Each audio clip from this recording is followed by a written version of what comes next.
Oi, pessoal. Hoje eu estou aqui com o Fernando, ele é um físico médico especialista na área de medicina nuclear. Bem-vindo, Fernando. Obrigado. E hoje a gente vai ter, né, um bate-papo sobre medicina nuclear e para conhecer um pouco mais sobre as coisas que estão nessa área da medicina. Podemos começar? Claro, podemos. Eu queria, então, perguntar, né, para começar assim, o que é a medicina nuclear? Bom, primeiro, obrigado aí pelo convite e parabéns pela iniciativa. Acho que esse seu projeto é muito legal, muito interessante. A gente já conversou até em outros momentos sobre isso. A medicina nuclear é uma especialidade aí das imagens médicas, onde a gente utiliza os chamados radiofármacos administrados ao paciente, tanto para terapia quanto para o diagnóstico por imagem. A gente, diferente da radiologia, nós utilizamos basicamente a radiação gama, que nos permite fazer imagens a partir desses elementos, e a radiação alfa e beta para terapias. Então, nossos exames são sempre baseados na administração de material, normalmente endovenosa, nos pacientes. Esse material tem uma biodistribuição de acordo com o fármaco que a gente escolhe, então, em alguns momentos, a gente quer avaliar o funcionamento do músculo cardíaco ou do miocárdio, e nós damos um medicamento que vai se distribuir nesse músculo. Então, pegando esse medicamento junto com o material radioativo, eu sei como a distribuição dele e sei como detectar ele. Então, isso nos permite fazer uma imagem do funcionamento. Então, basicamente, a medicina nuclear se utiliza dessa aplicação da radiação para tentar estudar fisiologicamente alguns organismos e alguns sistemas. Da mesma forma, a gente faz com terapia, mas aí com os elementos radioativos que são capazes de destruir as células, ou que são radiação alfa e beta. Entendi. E quais são as indicações que vocês fazem para os pacientes? Então, a maior parte das indicações vai variar de acordo com a característica do hospital, da clínica e até do nicho de paciente que atende mais. Mas aqui, para a gente, nós somos um hospital universitário, terciário, né, mais focado em oncologia e em cardiologia. Então, a gente atende muito paciente para cintilografia de perfusão miocárdica, para avaliar se o paciente teve isquemia ou se teve infarto, e também para cintilografia óssea, onde a gente avalia principalmente pacientes que tiveram já um câncer de próstata diagnosticado ou um câncer de mama, e queremos avaliar se existe alguma metástase espalhada pelo corpo. Essas basicamente são as principais indicações para nós, mas aí existe uma infinidade de exames possíveis. E nós não temos esse equipamento aqui, mas quem tem o equipamento chamado PET-CT, então você usa o chamado PET-scan, você faz a imagem com fluodeoxiglicose, e isso é um excelente marcador padrão ouro para diagnóstico de muitos tipos de câncer. Então, essas acho que são as principais indicações hoje em dia. E você falou que tem, né, a parte de terapia e a parte de imagem, né? E quanto tempo mais ou menos leva cada uma? Varia muito de acordo com o tipo de exame, tá? Então, eu tenho, por exemplo, uma cintilografia óssea, administramos material ao paciente, 3 horas depois ele faz a imagem, 3 a 4 horas. E a imagem é um pouco mais rápida. Uma imagem de cintilografia miocárdica mesmo, administramos material, 1 hora, 30 minutos a 1 hora depois ele faz a imagem. Então, em muitos casos, a demora é maior entre o tempo de distribuição do material no organismo, maior do que o tempo de realização do exame em si. Então, é uma característica um pouco da nossa área, porque como a gente administra, ele vai fazer uma distribuição, vai se localizar onde a gente tem interesse, nos sistemas que a gente tem interesse, e aí que a gente vai fazer a imagem. Apesar de que existem imagens e alguns procedimentos que são muito rápidos. A gente, por exemplo, uma cintilografia para avaliação da função renal, eu faço uma administração de um radiofármaco onde eu consigo ver a taxa de filtração glomerular do rim. Então, eu já é instantâneo, eu injeto o material já fazendo imagem e eu vejo o material preenchendo os rins e esvaziando, que é justamente eu quero avaliar essa função. Eu consigo fazer com um vídeo. material chegando e saindo. E aí isso me dá uma ideia de se está funcionando mais ou menos. Claro que existem vários parâmetros e várias análises que a gente pode fazer, mas a ideia básica é essa. E aí existem alguns efeitos colaterais desagradáveis ou que seja prejudicial à saúde? Não, em relação aos efeitos colaterais, não existe descrito, exceto aqueles o efeito da radiação, mas em relação aos exames e ao medicamento que a gente utiliza, basicamente a gente considera que não existem efeitos colaterais. Em alguns exames a gente usa um fármaco que simula um estresse cardíaco na cintilografia miocárdica, e aí, claro, tem que ter todo um cuidado em relação a esse lado, mas em relação à radiação, existe sempre os que a gente chama de efeitos estocásticos e efeitos determinísticos. A gente trabalha basicamente nos efeitos estocásticos. São aqueles em que qualquer quantidade mínima de radiação, a mesma de quando a gente sai na rua, radiação do espaço, existe uma probabilidade de gerar um efeito no futuro. Normalmente a gente está falando de câncer. Então, o que a gente trabalha nesses exames é sempre minimização desse risco, já que estamos administrando material radioativo ao paciente. A gente segue uma série de protocolos internacionais e recomendações para minimizar a quantidade, minimizar o máximo possível a quantidade de material radioativo que está sendo administrado, mas isso, assim, são bem dentro de níveis muito seguros de utilização da radiação, mas você sempre fica com a probabilidade. Então, a gente nunca pode dizer que o risco é zero de ocorrer um efeito estocástico a longo prazo, mas a gente não tem efeitos colaterais diretos do radiofármaco utilizado. Pelo menos a grande maioria deles não tem esse problema. Entendi. E quando o radiofármaco ele é injetado no paciente, ele pode ir para casa depois do exame ou ele tem que ficar internado? Só tem uma terapia em que é preconizado que o paciente fique internado no hospital, que é a terapia com iodo, para tratamento de câncer de tireoide, por exemplo. Tá? Onde a gente administra aí de via oral, normalmente, iodo em grandes quantidades. Esse material vai ter uma distribuição, acúmulo, principalmente na tireoide do paciente, e ele fica lá mais para ele fazer a liberação do material em um ambiente, mas a parte diagnóstica toda, o paciente faz o exame e é liberado para casa. O paciente tem uma exposição médica por estar realizando o exame, contato com ele no caminho para casa, nós levamos em consideração o fator tempo, distância, blindagem não tem nesse caso, mas tempo e distância. Normalmente viaja por 5 minutos, uma exposição mínima, que seria estar próximo a um paciente, não é considerado um risco que leve a ter que reter esse paciente por qualquer outro motivo. Um risco populacional, etc.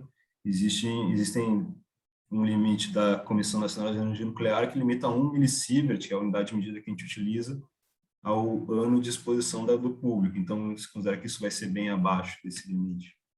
Tá? Então, em geral, não. A gente não retém o paciente, só em alguns casos de terapia, que aí sim, a gente dá grandes doses de radiação com materiais que têm uma meia-vida, que ficam no corpo do paciente por mais tempo.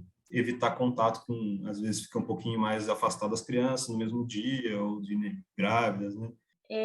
Então, essas pessoas que são liberadas, elas podem ter contato com família, né, com as outras pessoas. E a de terapia, né, que tem que ficar no local restrito, depois de quanto tempo que ela pode ter contato com a família, por exemplo? A medicina nuclear tem essa característica, né? Depende muito da biologia do paciente. Então, a gente não diz assim, não tem um tempo exato. E a terapia, então, quando a gente dá o material ao paciente, nós fazemos depois medidas com detector de radiação em momentos até que a gente possa liberar eles. Então, a gente vai monitorando se ele está liberando mais rápido ou mais devagar esse material, e depois de algum tempo, quando ele chega num valor específico lá das medidas que a gente faz, ele pode ser liberado para casa. Então, assim, isso varia muito de um paciente para o outro, e a gente dá alguns medicamentos até para estimular que essa liberação do material seja mais rápido, mas não existe um padrão, tá? E só para explicar, assim, não é qualquer terapia. As terapias que a gente acaba deixando são as terapias com iodo 131, que mais para tratamento de recidiva ou para alguma metástase ou ainda para câncer de tireoide, basicamente. Entendi. E aí eu pensei assim, entra na questão assim dos trabalhadores, né? Que eles ficam com essa exposição. Quais são as medidas de precaução que vocês tomam para isso? Bom, existe uma infinidade de medidas e de como garantir a segurança do trabalhador. A gente trabalha com algumas linhas, né? Segurança do trabalhador, do paciente e do ambiente, né? E do público e também do meio ambiente, que é o material radioativo sendo descartado aí para fora. Em relação ao trabalhador, a gente trabalha sempre com esses 3 fatores de radioproteção, que é tempo, blindagem e distância. A gente usa eles da melhor forma possível.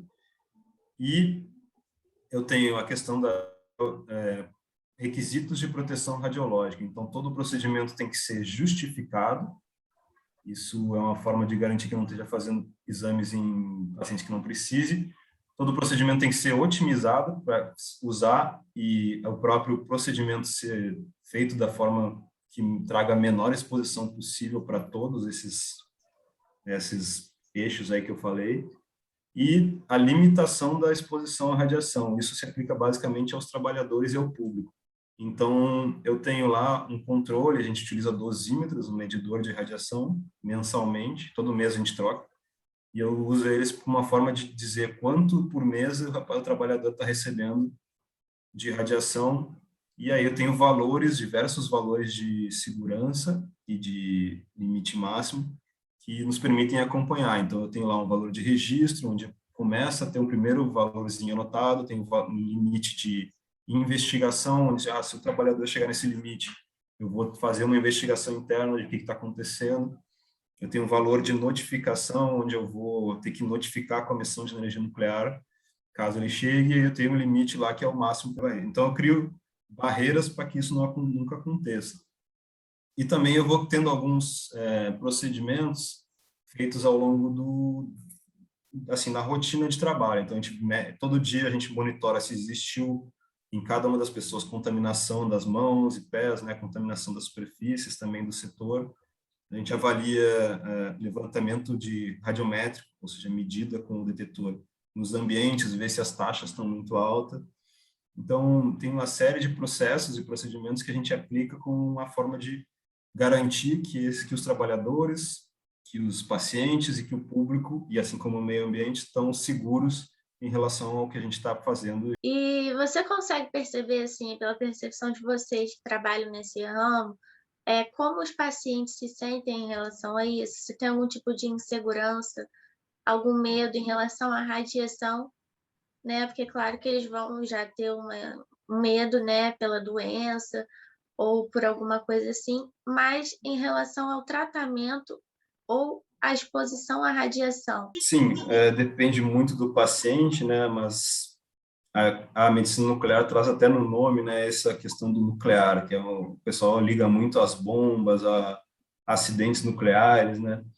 Então, o termo nuclear já tem um preconceito, assim, que vem junto, né? Mas a gente tenta trabalhar com uma conscientização, explicação do procedimento para cada um dos pacientes, tentando fazer um risco mínimo, uma aplicação benéfica da radiação em saúde, mas que tenha seus mínimos riscos. E acho que, de uma certa forma, consegue ajudar bastante nesse quesito, né? A gente, nas terapias, acaba fazendo consultas, o físico, em alguns lugares, o físico faz uma consulta com o paciente também para explicar tudo, risco, toda a questão que o paciente tiver. Isso tem feito assim, uma melhora no entendimento e uma diminuição do medo. Que até aquela parte que eu disse, biologicamente, se o paciente está muito tenso, muito nervoso, a liberação do material é mais lenta, né? Isso pode gerar que o paciente fique internado mais tempo, etc., e até fique com radiação no corpo mais tempo. Então, se eu consigo tranquilizar o paciente antes, isso faz uma grande diferença no tratamento dele, assim, até na liberação, na conduta do paciente. E aí é um dos papéis que a gente acaba tendo. Mas, assim, existe um medo, assim como existe em muitos casos o paciente vem, isso é um contraste, eu sou alérgico a contraste, aí é um outro tipo de medo. Também há radiofármacos, né? Que eles É, são, às vezes, injetados, às vezes ingere, não é isso? isso. A gente pode fazer por oral, né? Ingestão oral, ou por injeção administrada, ou até inalatório. E muitos têm essa preocupação, mas muitos até têm falta de preocupação, que às vezes é pior ainda. É 880, né?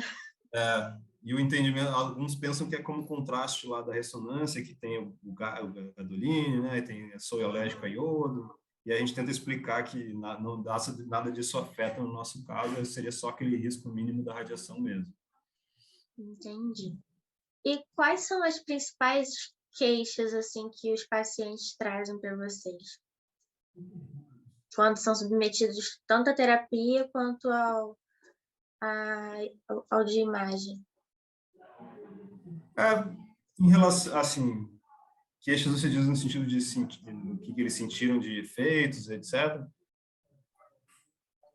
Também, mas também em questão assim, você já meio que respondeu, na verdade, né? Da questão do medo e tudo mais, que, eu posso ter alergia, eu posso não sei o quê. E esses tipos de queixas que deixam, né, essas pessoas preocupadas, mas também em relação ao procedimento. Tem alguma coisa assim no procedimento que as pessoas costumam falar? Não, pouquíssimos deles, assim, o exame de medicina nuclear é um procedimento bem tranquilo. Acaba que as queixas que a gente escuta, assim, mais reclamações são mais relativas ao resto do procedimento. Quando eu faço uma cintilografia miocárdica, por exemplo, o paciente tem que ou ir na esteira, fazer um estresse na esteira, simular um estresse, ou ele faz esse estresse farmacológico que eu citei no início. Isso sim é uma coisa que acaba gera um certo incômodo, porque acelera o batimento, né, muda algumas características do paciente. Então, esse é mais um problema que acaba gerando. Tem alguns pacientes que sentem um gosto metálico nesse radiofármaco específico na boca. É claro que esse confinamento mesmo de quem faz a terapia com iodo tem um certo desgaste, que ele tem que ficar lá isolado da família, né? Tem uma série de... Ou quando eles fazem uma terapia com menos quantidade que a gente manda para casa, a gente orienta, você tem que ficar 1 semana, 2 semanas sem trabalhar, isolado em casa, só banheiro sozinho. E aí tem uma série de orientações, dá 3 vezes a descarga, por exemplo. Uma série de orientações que geram um certo transtorno para o paciente. E então, assim, não tem essa necessidade, né, de ter esse receio, esse medo exagerado, né? Claro que tem que ter, né, a prevenção, as precauções, mas não é necessário ter esse receio, por exemplo, como você falou da bomba nuclear, né?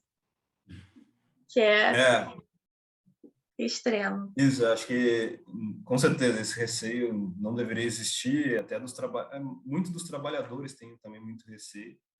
Acho que a conscientização e a educação é uma das partes mais importantes nesse sentido, assim, informar também, aqui até eu acho que é parte do seu trabalho aí, do seu projeto. Isso impacta muito no nosso dia a dia, assim, a população e o paciente está informado em relação a isso. Muitos a gente nem vê, mas o paciente acaba não chegando para nós, porque ele, por medo, não quero fazer esse exame. A própria mamografia, né, que não é da medicina nuclear, mas é um exame que salva vidas, as pessoas postergam muito por medo. E assim, a gente sabe que a mamografia antecipadamente, né, ou de forma precoce, se diagnostica um câncer e trata logo. Então, a radiação como um todo tem esse problema, assim, a falta de informação, a falta de conhecimento traz um atraso nos processos, traz um medo que muitas vezes a gente nem sabe, o paciente nem chega aqui, mas de forma indireta a gente acaba impactando aí em muitos sentidos. Mas com certeza não há um risco real de que as pessoas devam se preocupar. Então, muitas outras coisas, até nos treinamentos a gente costuma mostrar isso, né? Às vezes beber 1 vez por semana ou quem fuma, isso são riscos muito maiores do que qualquer trabalhador que tenha todo dia uma pequena exposição à radiação. Mais ou menos nessas formas que a gente usa para mostrar que riscos existem em diversas áreas.